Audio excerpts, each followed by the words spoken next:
My name's Nick Pope, formerly with the British Ministry of Defence. Since 1950, the British government has received over 10,000 UFO reports. Now, responsibility for this subject rests with the Ministry of Defence, whose remit is to look for evidence of any potential threat to the United Kingdom or anything else of any defence significance. From 1991 through to 1994, I was the desk officer responsible for these investigations. Most UFO sightings turned out to be misidentifications of things such as aircraft, satellites and meteors. But in around 5% of cases, no explanation could be found. And these cases included incidents where reliable witnesses, such as police officers and pilots, reported structured craft performing speeds and manoeuvres significantly in excess of anything that they'd seen military jet aircraft perform. Other cases, including in this category, involved UFOs tracked on radar and incidents where photos or videos were produced and where the MOD's technical experts found no evidence of any faking. The MOD actually takes no position on the nature of the UFO phenomenon, but I and some of my colleagues became privately convinced that whatever was going on, there were serious defence, national security and flight safety issues involved. In March 1993, I investigated a case where a UFO was seen by about 60 witnesses, including military personnel at 2 Air Force bases. Witnesses included a patrol of Air Force police and a meteorological officer with 8 years' experience. Now, this latter witness described a triangular-shaped craft moving in an erratic way. It was midway in size between a C-130 transport aircraft and a Boeing 747. He said it was emitting a low-frequency humming sound, and he said it moved slowly at first before accelerating away to the horizon many times faster than a military jet. My head of division's brief to the Assistant Chief of the Air Staff concluded, quote, "In summary, there would seem to be some evidence on this occasion that an unidentified object or objects of unknown origin was operating over the UK," unquote. The case file, published on the MOD's website, also mentions related inquiries from the US authorities, asking if the UK had a black program that might explain some UFO sightings involving large triangular-shaped craft.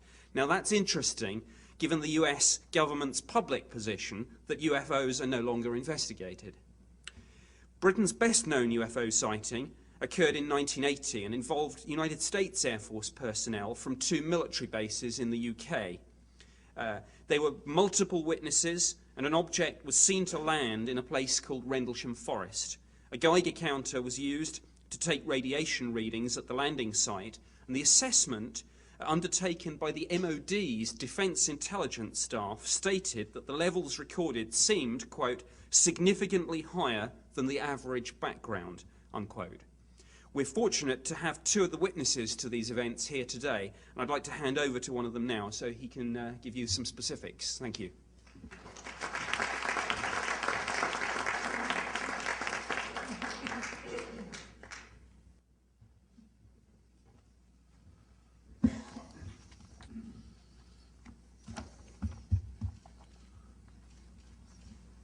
I'm not sure if it's good morning or good evening or good afternoon here. It's 12 o'clock. My name is James Penniston, United States Air Force retired. In 1980, I was assigned to the largest tactical fighter wing in the Air Force at the time. I was stationed at RAF Woodbridge, England. I was the senior security officer in charge of that base security. At that time, I held a top secret U.S. and NATO security clearance and was responsible for the protection of the war-making resources for that base. Shortly after midnight on the 26th of December 1980, Staff Sergeant Steffens briefed me that some lights were seen in Rendlesham Forest, just outside the back gate. He informed me that whatever he seen didn't crash. He told me it landed.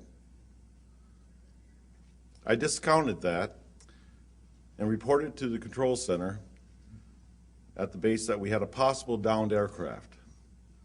I then ordered Airman Kabanzak, A1C Burroughs, to respond with me off-site. When we arrived to the suspected crash site, it quickly became apparent that we were not dealing with a plane crash, or for that matter, anything else we've ever responded to. There was a bright light emanating from an object on the forest floor.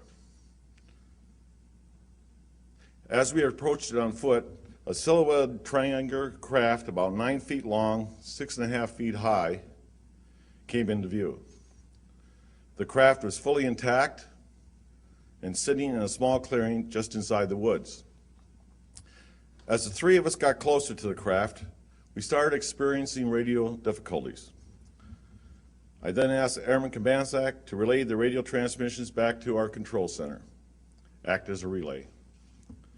Burroughs and I proceeded towards the craft. When we came up on the triangular-shaped craft, there were blue and yellow lights swirling around the exterior as though they were part of the surface. The air around us was electrically charged, and we could feel it on our clothes, our skin, and our hair. Nothing in my training prepared me for what I was witnessing.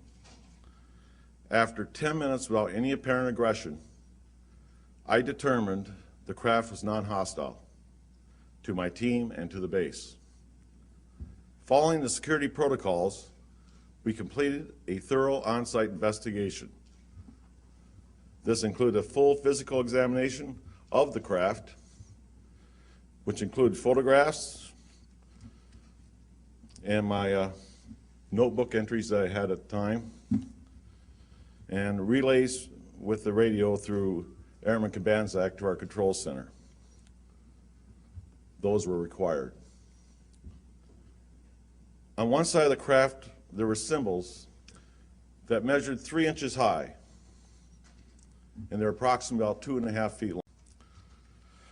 After roughly about 45 minutes, the light from the craft began to intensify. Burroughs and I then took a defensive position away from the craft as it lifted off the ground without any noise or air disturbance. It maneuvered through the trees and shot off at an unbelievable rate of speed. It was gone in a blink of an eye. In my law book that I have right here, I wrote, "Speed, impossible." That night, over 80 Air Force personnel, all trained observers assigned to the 81st Security Police Squadron, witnessed the takeoff. The information acquired during that investigation was reported through my military channels. The team and witnesses were told to treat the investigation as top secret, and no further discussion would be allowed. The photographs that we retrieved from the base lab, 2 rolls of 35 millimeter, of course, were apparently overexposed. Thank you.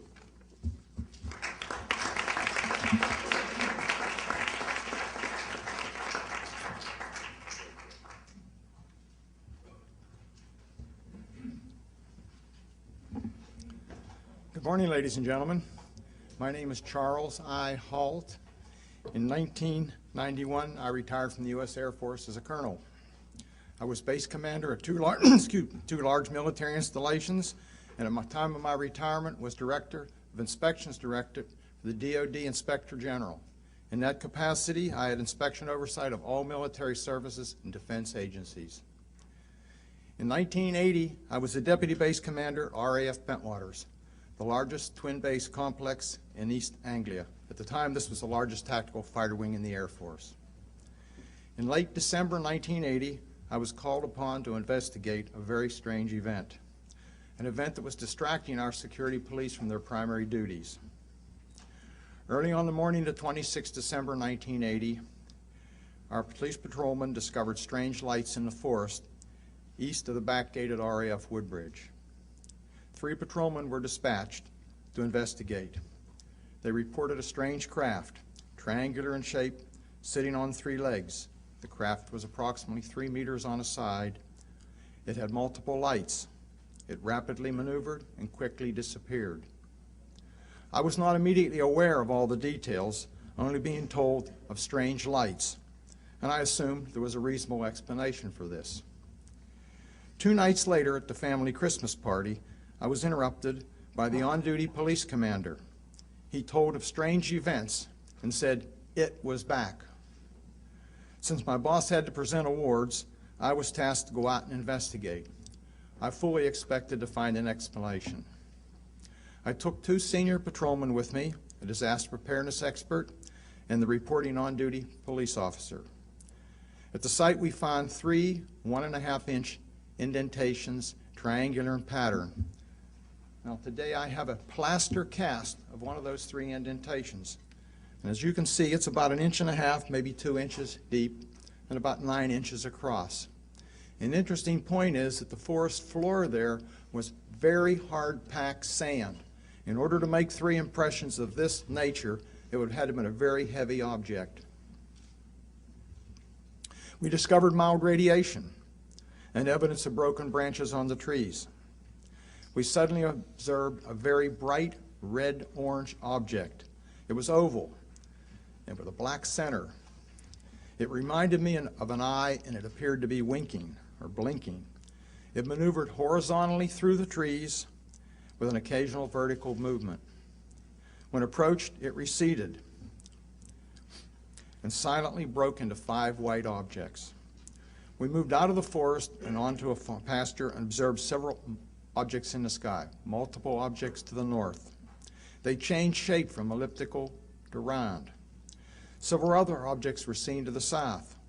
One approached at a very high speed and sent down a strange beam right at our feet. It was different than an ordinary light, and it didn't radiate. It was more like a laser beam. Another object sent down beams of light into the weapons storage area. The whole time we had difficulty communicating with the base, as all 3 radio frequencies that we were using kept breaking up. This activity continued for about an hour. During this entire event, I was fortunate to have with me my small pocket recorder. It's a little linear recorder that I carried around the base, usually to take notes because I didn't like to write much. So I recorded all the significant events that happened that night. Unfortunately, the tape recorder is no longer functional, but I do have a tape and a good copy of it. I have no idea what we saw that night, but I do know with great certainty it was under intelligent control. I thank you for your attention and will be available for questions after.